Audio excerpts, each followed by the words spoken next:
We feel cold, but we don't mind it because we will not come to harm. And if we wrapped up against the cold, we wouldn't feel other things, like the bright tingle of the stars, or the music of the aurora, or best of all, the silky feeling of moonlight on our skin. It's worth being cold for that. Philip Pullman.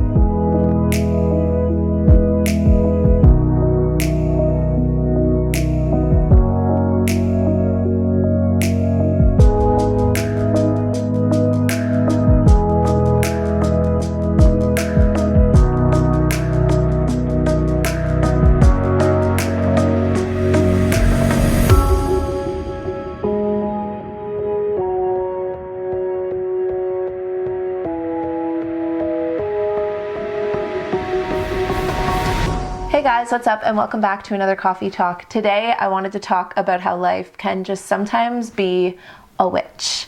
I figured with it being Youtober and October and with Halloween around the corner, I could turn kind of like a life metaphor into some witchier statements. I don't know, basically I'm just going to sprinkle witchiness throughout this whole kind of just life pep talk / chat that we're going to have.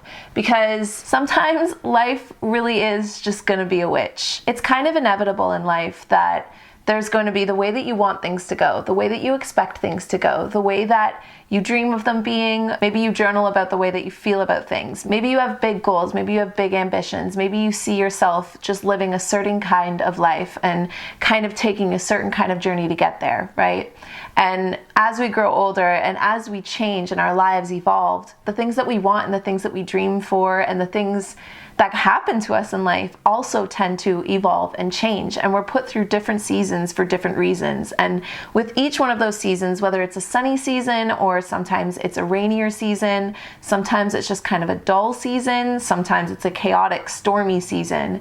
Either way, we always kind of come out on the other end, not only stronger, but with more insight and more wisdom and more intel. I picked the quote for today's coffee talk because I liked the idea that feeling the cold can sometimes be worth, most times actually, I would say be worth feeling the warmth of life too. But that isn't to say that when life does turn into a witch, that it's easy to deal with. Sometimes there's just going to be things that don't go your way. There's going to be things that take longer than we think they're going to take, that we have to work harder than we thought we'd have to work for. Or maybe there's just things that just take a completely different course and you're not expecting it, and you're kind of left with these ingredients to life and you're sitting there like, okay, well, this isn't what I wanted. The thing is, though, is if we spend so much time sitting and worrying about our life's ingredients, the ingredients that are just in front of us, sitting at our table right now in this moment, i.e. like wherever you find yourself presently in your life right now, if we refuse ourselves to just own the ingredients that we have, then we're never going to take the first step into creating our dish, or you know what, let's call it our potion today because we're talking witchy things. So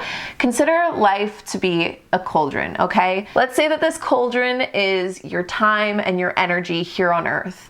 And then in front of that cauldron is all of your ingredients. And as time and energy is boiling over the fire in your witchy cauldron, you sit there and you're kind of playing witch to the ingredients that you're throwing into the cauldron. You only have a limited supply of time and energy. We all know that. Do we know how much time? No. And I don't know about you guys, but I feel like if we could know, I wouldn't want to, because that would change my perception and probably then change my ability or my threshold for energy. And then how much energy we have, at least in my opinion, comes from the way that we choose to balance our ingredients. I think that sometimes by accident, we can put too much of one ingredient into our lives, or try and overcompensate for other ingredients, or for our potions to be turning out a way that we don't want. And I think that when we do that, like when we overspice our life just formula, the reason why that we tend to overspice it sometimes, or it falls out of balance, if you will. Okay, let's just ditch the metaphor because I'm getting too scrambled. The reason why sometimes we fall out of balance is because subconsciously we're trying to overcompensate, or trying to basically beat around accepting life for exactly how it is right in front of you. The reason why our potions get out of balance is partly sometimes within our control and partly outside of our control. Maybe the fire burns a little too hot and things get too heated in your cauldron. Maybe you accidentally spill and you have to, rebalance all of your ingredients to get yourself back to feeling in balance again. But sometimes, and I think more than we tend to want to take responsibility for, we actually have a lot more control over the potions that we're creating in our lives than we think. It's just hard to, step into your witchy powers, if you will, because to step fully into our power would mean to take full responsibility for our lives. I think a big lesson that I'm learning this year is to, in a lot of ways, just not be such a baby. By not be such a baby, I mean, I'm a sensitive individual. So when things tend to not necessarily go the way that I was hoping, I find that I get very emotional. That's just kind of how I am. Doing things like meditation and trying to become more mindful has brought me is that sense of peace of being able to kind of witness my emotions or witness how I'm feeling and then decide whether or not, and I'm not talking like I do this all the time, but most times if I can catch it, I can decide whether or not I want to react to those emotions. When you feel like in your life, you're kind of going through your day-to-day, do you find that you're more responding to things that are happening to you or reacting to things that are happening to you? Because when you're in a reactive state of mind, it becomes nearly impossible to get your potion, your life's formula to be balanced because you're kind of just like throwing ingredients in based on the chaoticness of what's happening in front of you, And it's hard because I get it. Life kind of feels sometimes like it's on a treadmill. Like we can't turn down the speed even if we wanted to. So it's hard not to become reactive, especially too, I find that being, a lot of the times, and a lot of us suffer from things like anxiety, even if it's just a subtle boil of anxiety. But that subtle boil, that little bit of extra heat in our lives can create us to become a lot more reactive to things that happen to us on a day-to-day basis than responsive. So let's say you're late for something, or you really were into somebody that's just not into you, or you just feel like your life is not taking the set course that you thought it would. It can really throw you off your rocker, and then you might find yourself feeling depleted, like you have no motivation. Like the last thing you want to do is step into some sort of witchy majestic power, and by that I literally just mean to step into who you are and to feel that like bubbling energy of life in your life again, And I think that comes from understanding that we all have so much accessibility and also potential to create so much magic in our lives. But a lot of us step back in fear of what might happen if, one, I think we stepped into our full power, but also two, in believing that we don't actually have any power over it at all. And that's what ends up kind of pushing us down the lane of being reactive to life and then suddenly feeling like life is a witch, like life is against you, like life is trying to kind of beat you down. So with not trying to be like a baby lately, I feel like I've been aware of the times, and I'm talking even today, like today was a hard day for me suddenly because I just felt super anxious today. And it was one of those things that I was like, it's odd because mentally I'm like, I know that I'm fine. I know that like there's just a lot on my plate, and the only thing I can really do is just give myself like the grace of taking a deep breath every time I notice myself starting to kind of like my nervous energy will start to bubble up, and it'll just start to feel like I need to rush everything in my life. And when I rush everything, I'm reactive. And that's all literally coming from that little extra piece of just added heat. And that added heat is solely coming from having a lot to do, but worrying that I'm not going to be able to handle it. What's the best thing that I can create out of this? Let's say you're in a scenario where your life's course feels like it's not where you want it to be. You have goals, you have dreams, you have ambitions, and you have things that you're excited about when you think about them, and you want to be spending your time and your energy on them. So your cauldron is sitting there and you know exactly the ingredients you want to be throwing in, but you're still trying to kind of like counterbalance or to fix whatever is already in the bowl. Basically, let's say you wanted to spend more time writing. You've always thought about it, you've always loved it. Maybe you even do a little bit of journaling right now, but you've really wanted to write a book, but yet you feel like you don't have the time or you don't have the ingredients or whatever it is that feels like it's kind of stepping in between you and writing that book. That's what's kind of getting in the way of things feeling out of balance, right? And then so we might spend so much time doing all of the things that are basically on our to-do list because we feel like we've already committed to. And then once those commitments are done, we're almost so exhausted that we just default to kind of watching TV or doing non-productive, but also like not necessarily passionate things in our lives. And then we sit back and forth with just like putting all of our time and energy into basically what we think we should be doing or what we have to be doing, or our mandatory urgent things that are important, but then we're not spending the extra, let's say 10, 20% of our time on the things that are just as important, but maybe not necessarily need to be done right now. There's no timeline on them. So that book kind of just sits in this back dusty corner of your mind, and you teeter-totter between all of your mandatory things that are already presently asking for your attention in your life right now, and then basically just trying to give your attention to anything that just feels like a break for your brain. The thing about that is what's going to constantly make it so that our cauldrons, I'm always just going to bring it back to this metaphor for this whole coffee talk. I hope that's cool. We have to make it witchy. It's YouTuber. Our cauldrons are flip-flopping between being super hot and ice cold. And we don't ever find that sweet spot of the temperature in between that's just like cozy and comfortable and inspiring and motivating too. Because there's nothing wrong with feeling cozy and comfortable. And I think in a lot of ways, it's actually from our comfort zones and our comfort spots in our lives that we're able to take the step outside of our comfort zones. But when you're being tossed out of your comfort zone, or when you feel like your comfort zone has become almost like a jail, like you can't even get out even if you wanted to, then that's when our potions are off. That's when our life is off. And that's when everything kind of feels like it's against you. You might even start to feel like it's you against you. Like you're kind of falling into, let's call it dark magic, if you will. So dark magic meaning maybe you're finding yourself giving into bad habits. Maybe have you found yourself doing anything recently where you're consciously like, why am I doing this? Like, why am I hitting, yes, please continue on with the Netflix episodes when I know that there's things that I'd much rather be doing? Or why am I skipping my workouts? And why am I not prioritizing my self-care? Why am I not getting enough sleep? It's 2 a.m. I know I should go to bed, but why am I not doing it? Why am I not doing the things that I know I want to be doing and I say I'm going to be doing, but then I just find myself not doing them? Why am I not stepping into my full power and my full potential? I think the main reason, number one, is our sense of connection.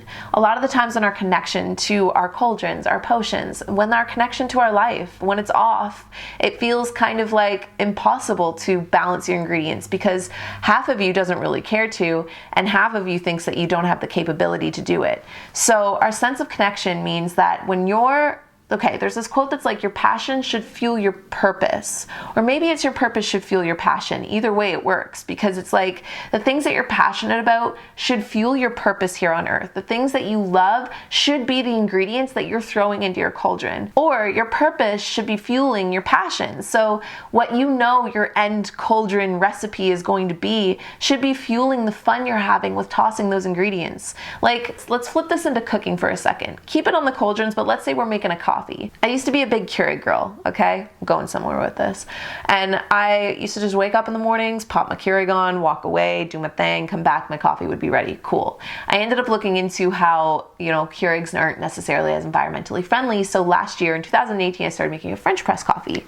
And something about each step it takes to make a French press coffee felt like pure joy to me every single morning, because I knew the coffee I was going to get out of it, and it made me stop and really savor the enjoyment of making my morning coffee. I know that probably sounds very silly to some, maybe coffee lovers out there will totally get it, but it's just like the ingredients became, or the steps to creating the coffee became part of the enjoyment. So the experience became part of the outcome. And so when you want to have a certain outcome, the only way you're going to get there is if you feel connected or drawn to the experience. So what ingredients are in your life right now? Because even if, let's say, you can't flip out your ingredients right away, I think the first step is making the connection that things need to change in your life.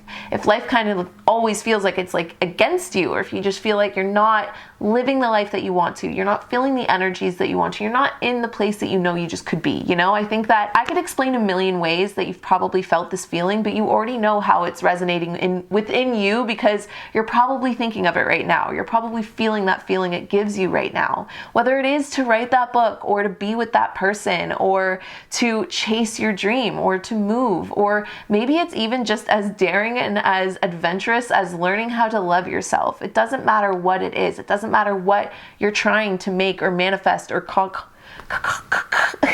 or concoct in your potion. It's basically a means of making the connection for what you want to basically be making in your life, what you want to be seeing in your life. What ideas do you already have in your mind that you know are the types of things that you want to see happen for you, that you want to cultivate, create the magic you want, the power you want? How do you make that connection between believing it and knowing it and then having the ingredients for it? It's just a matter of resonating with it. You have to resonate with what you're doing. You have to resonate with what you're setting out for, or else you're going to find yourself constantly not doing it. Or the other problem is not believing that you have the power. So with not believing you have the power would basically mean not believing that you're a witch. And whether you're running with my witch metaphor right now or not, basically it's a matter of whether or not you believe you have the power to actually be the person that you want to be and live the life that you see yourself living. And that's not an easy thing for us all to believe, because maybe you came from an upbringing that taught you otherwise. Maybe you had experiences in your life that made you feel like you were unworthy or unwanted or not good enough, or maybe for whatever reason you learned along the way, or maybe it's the circumstances of the society that you're living in right now, or the generation that we're all in that's taught you for whatever reason that you're not capable of creating whatever life's potion you want to create. And so instead of maybe feeling more reactive to your life, you'll spend most of your time trying to basically counterbalance a potion of what you think everybody else is expecting of you, or what you think, the world has basically told you. It's kind of like the idea of if you don't make a decision, then life's going to choose for you. And it's kind of, it's exactly that. If you don't decide the potion you're trying to create, then that potion is just going to create itself, or it's going to start making demands, and you'll spend all of your time trying to react or trying to fix the measurements that are in your bowl. But when you believe that you're powerful, when you know that you actually, in a lot of ways, are the magician of your life, that you can bring to life any idea that you have inside your mind, given the combination of, one, believing that you're capable of doing so, but then also two, showing up for yourself and standing and stepping into your power. That's the combination that's going to bring you the life that makes you feel like you're the witch that's sitting there concocting exactly what you're looking to draw up. It's being daring enough to have things in your life that have maybe taught you that you won't be able to have what you want, and still standing by your belief that you can have it anyways. And it's having the faith that there's something out there that wants you to live the life that you want. Maybe for you, it's God. Maybe for you, it's your higher self. Maybe for you, it's just believing that the world is a good place. You have to align with a core value, a core belief that is going to be basically your ride or die whenever you find that your ingredients are running short, or that you feel like your power is starting to basically go away. It's what you lean back on that reminds you that life isn't trying to be a witch. It's trying to push you in the direction you want to go.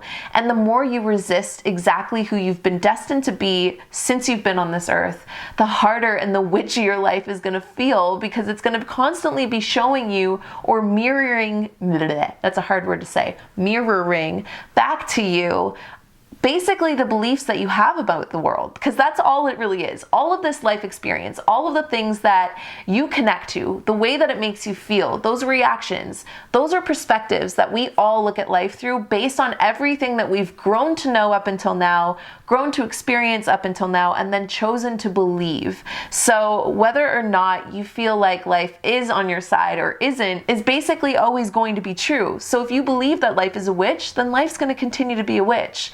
But if you believe that you're a witch and that you're powerful, then suddenly you're going to start feeling like you're a witch and like you're powerful. The things that we choose to feed our minds basically manifest themselves into our lives. So when you have ideas that come knocking on your door, ideas are in a lot of ways pictured as like energy. It's energy that's coming to you, and its driving force is to be manifested. Ideas come to you, and they can sometimes be great ideas and they can sometimes be crappy ideas. They're like the ingredients. They're coming to you and they're on your plate, but that doesn't mean you have to use them.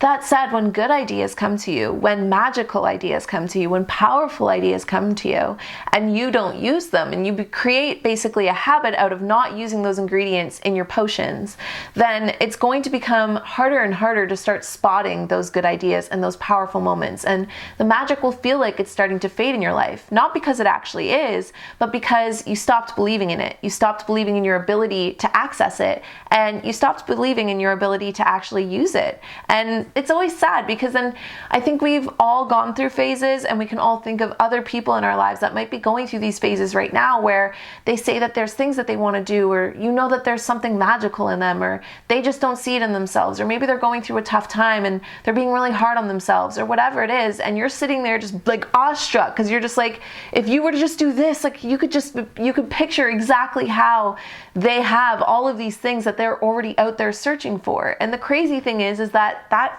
basically entails you and I too. We all do it. We're all sitting there trying to look for other people's ingredients. We're trying to create potions based on what we think the world wants us to create with our lives. And we become so distracted, and we stop listening to ourselves, and we stop trusting our guts. We just basically start ignoring all of these powerful moments and these powerful insights that would bring us further into the lives that we really do want to be living. And I think stepping into your power is also refraining from dark magic. It's refraining from doing anything that you know is going to set you off course. It's funny because I just watched a movie last night where one of the lines that the girl said in the movie is, she was like, it's a very pessimistic point of view on humans, but that it was embedded into our DNA to self-destruct. And I remember thinking, like, it's interesting because the more I've thought about it, I'm like, is that true? And I don't necessarily believe it is. But like I said, the more that you stop believing in your power, I think the more that you basically give your brain the task to then prove to yourself that you're not powerful. So you might be presented with a situation where you really could show up for yourself, where you really could step into your power. Maybe there's something you've always wanted to do, like write a book, and you suddenly find yourself with a month of free time. I don't know, let's say for whatever reason, maybe you get mono, okay? I really hope you don't get mono, but let's say for this reason you get mono and you're sitting there feeling crappy and like life's a witch, when instead life's just given you a powerful opportunity to focus on writing while you're sick, okay? Maybe that wasn't like the best analogy, but you kind of get where I'm going here. If you are stuck in believing that life is against you, or that you're against yourself, or that you're powerless to the way that your life unfolds, then you won't show up in these powerful moments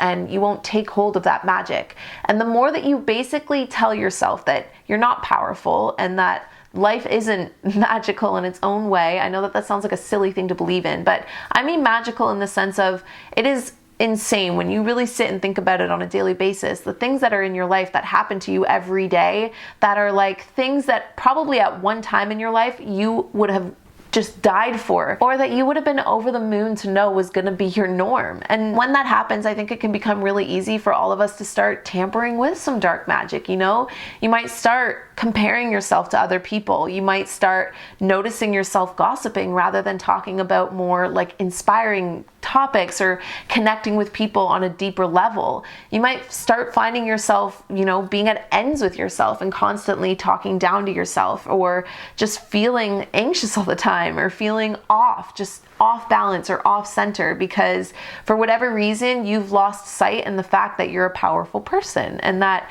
no matter what goes on in your life, no matter what tends to boil over in your cauldron, that you don't have the ingredients and the power to bring it back into balance, and then to learn and write down exactly what happened so that you can be better at it next time or prevent it from happening next time. I guess what I'm getting at here is that when we take responsibility for our lives, when we step into our full potential as witches, and we take all of the magic that's in the tips of our fingers, and we decide to then take no bullshit and to take no excuses from the world or from ourselves to create exactly what we want to make in our potions or in our cauldron. That's when life's magic happens. When we take full responsibility for exactly where we are, exactly who we are, and set out to either change the recipe, change the ingredients, or change the measurements so that we can find that bliss point, that happy in between in our lives where we are cozy and we are comfortable, but we're also motivated and inspired and powerful. That's how we win. Today's the first full-on long coffee talk that I haven't done with points in a while. So I'm sorry if I got a little all over the place. Basically, if life feels like a witch, then turn yourself into the witch. Take back the reign over your power and show life who the witch really is. Create the magic you want in your life. Adjust your means. Don't take any excuses from yourself or any excuses from your current circumstances without seeing your potential to change. And take that as you will, but also take it with the fact that change won't happen overnight, you know? It's not meant to happen overnight because that's how I think we continuously stay out of balance. It's just a matter of taking a little piece at a time, a little section at a time, you know, a sprinkle of a little bit more patience, a dash of some self-value, some intrinsic self-value that, I mean, isn't the value from getting the affirmations from other people or from, you know, getting compliments or getting likes or followers or whatever it is that you want. It's like intrinsic value solely for the sake of who you are and your life experience and your right to just like go after whatever it is you want to create in this life. And I don't know, maybe like we should pour a half a cup of just like having some faith in ourselves and 3 cups of just like community and love and appreciation and gratitude. And maybe we'll start to feel like our lives are back in our control and like our powers are back in our hands. There's been a few situations in the last few months where to me it's felt like life was being a witch, and I have been really trying to be aware of, like I said, my emotions and my reactions to these moments and to these things that maybe aren't necessarily going my way, and instead to see them as opportunities to kind of play around with life's ingredients, to know that I know exactly what dish I'm making. It's not going to be steps 1, 2, 3, 4 to get there. Maybe there's some extra steps that I didn't see, but those extra steps are teaching me things. Or maybe those extra steps are me needing to take responsibility for believing that I'm not gonna be capable of making the potion I'm looking for, you know? Each day we take on different battles. Each day we take on different challenges. Some days you're gonna feel like you can conquer the world and like you are the most powerful witch here. And some days you're gonna feel like life is the witch and it's just after you, and like you're sitting there, you're the cauldron, you know? You're just like on fire, just like, okay, cool, just burn me at the stake, if you will. But ultimately, we all know that no matter what season it is that you're going through in your life, no matter what you feel like is standing in your way, no matter what's feeling like it's off balance, no matter how you feel in terms of reacting to the things going on in your life, that we are all very powerful witches or warlocks if you're guys watching this, or just in general, we're just powerful beings. And the things that we are capable of when we really actually rise to the occasion fully and take all the responsibility and all the ownership for our cauldron and our lives and our time and our energy, and we choose to balance them out in ways of self-care and going after the things that really resonate with your sole purpose here, and being there for other people and helping other people with their cauldrons when you have a second, you know? And I think that the more that we start to realize that that power is actually in our hands, that we have this area of things that we have a lot of influence over, then the things that we actually do have influence over, or the things that we are powerful with, or the magic that we have starts to grow. I'll leave you guys with this like last little piece because it ties into this. The book that I'm reading, it's The Happiness Advantage, and there's this one section that he just talked about, and it's called the Zorro Circle. And he talks about how Zorro starts learning how to fight in a small circle. And once he's good at fighting in that small circle, his master then expands the circle wider and wider. And with each time that he expands the circle, he gets better rather than just trying to be a good fighter in the whole, you know, biggest size circle there is. So it's not about basically balancing your potion overnight. It's about wherever you find yourself to be in your life right now. Maybe you feel like your potion's pretty damn close to balance, or maybe you feel like you haven't even started throwing things into the pot. Start small and just let that ripple effect add in more power and more influence in your life until you feel like you are at your highest self. Basically get to the point that you're drinking the life's sweet nectar of the potion that you created with all of the power that lies in your fingertips. So there you guys have it. That is the coffee talk episode I had for you guys today about how sometimes life can just be a witch. I may have dipped all over the place because I had no talking points for today, but I felt like it would just be fun to sit and chill and talk kind of witchy metaphors with you guys when life can just sometimes just not be so fun to deal with and you feel like a little powerless in your life. So hopefully this motivated you or gave you some sort of insight to take away and to take into your cauldron now and to adjust your ingredients. And aside from that, I'll talk to all of you guys in the next coffee talk. Bye guys.